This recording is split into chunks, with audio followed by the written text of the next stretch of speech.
गुंडगिरीच्या आड लपलेला master mind Kharat, special 26 चा फंडा वापरायचा अशोक खरात अशी माहिती मिळते।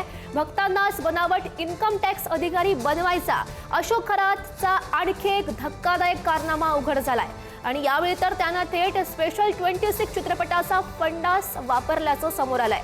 132 बनावट खात्यांच्या तपासात एक नवा धक्कादायक पैलू उघडकीस आलाय आणि याविषयी अधिकची माहिती जाणून घेऊयात। आमचे प्रतिनिधी प्रशांत शर्मा आपल्या सोबत आहेत।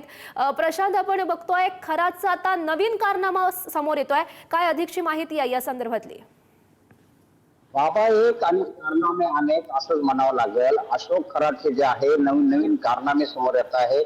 कोणताही मार्ग असा नव्हता का ज्या मार्गातून त्याने पैसा कमवलेला नव्हता। पैसा कमवण्यासाठी त्याने अनेक युक्त्या लढवल्या, त्यामध्ये बँक अकाउंट असो, फसवेगिरी असो की काय असो।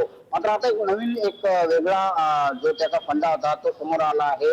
त्याने चक्क आपले जे भक्त होते त्या भक्तांची जी आर्थिक परिस्थिती ती, त्यांचे व्यवहार त्याला माहित होते, त्यांचं सगळं त्याला माहित होतं। त्यामुळे त्याने आपल्याच काही भक्तांना जे आहे ते बनावट इन्कम टॅक्सचे अधिकारी बनवलं आणि बनावट इन्कम टॅक्सचे अधिकारी बनवून त्याच भक्ताच्या घरी पाठवलं।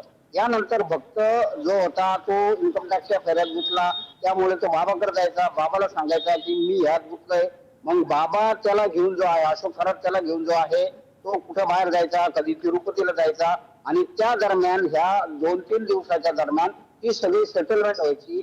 त्यात मोठ्या प्रमाणात जी रक्कम आहे ती त्या संबंधित व्यक्तीकडून कमवली जायची, त्यात वाटेकरी ठरलेले असतील आणि त्यानंतर त्या व्यक्तीच्या मागचं जे शुल्क कष्ट आहे ते संपवलं जायचं।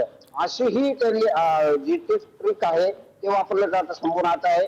अनेक जे त्याच्यावर गुन्हे दाखल होत आहे। आता ही बातमी आपली अनेक त्याचे जे भक्त आहेत ते ऐकतील किंवा त्याच्यापासून जे फसले गेलेले ते आता ऐकतील आणि त्यांना जर उपरती झाली, त्यांना जर असं वाटलं तर पोलिसात तक्रार द्यावी, तर ते पुन्हा एकदा पोलिसात येऊन तक्रार देऊ शकतात आणि अशोक खरात विरोधात आणखीन एक गुन्हा दाखल होऊ शकतो।